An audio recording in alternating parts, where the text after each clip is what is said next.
Margaret Rupli Woodward was in Holland in 1940, working for the NBC radio network. She was its first woman correspondent.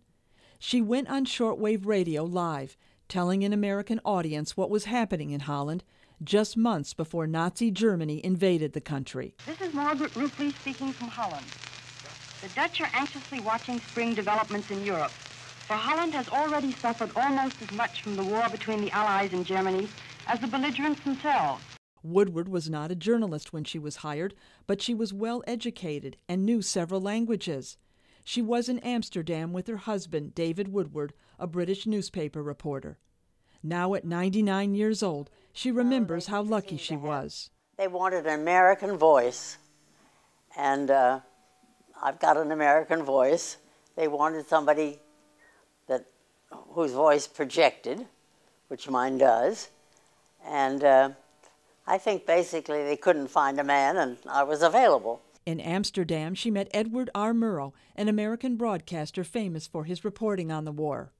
Far away in the distance, I can see just that faint, red, angry snap of anti-aircraft bursts against this steel blue sky. Murrow worked for CBS. He had hired photographer Mary Marvin Breckenridge as the network's first female correspondent. She broadcast from various locations in Europe. Even though Woodward worked for a rival network, Murrow gave her advice on how to write stories. Don't ever make it dramatic. Use understatement on anything you do.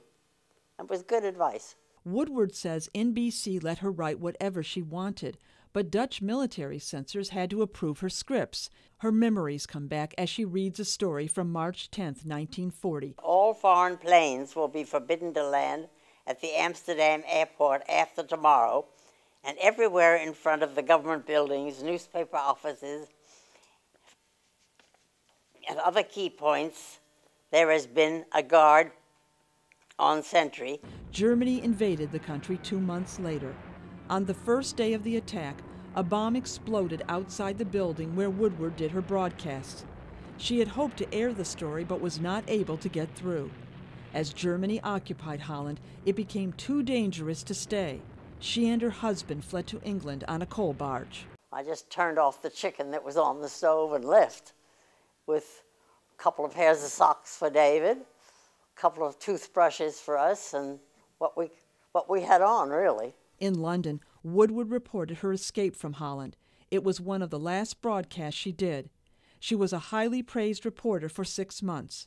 She left London, returned to the United States, and asked NBC for a full-time reporting job. They just laughed at me.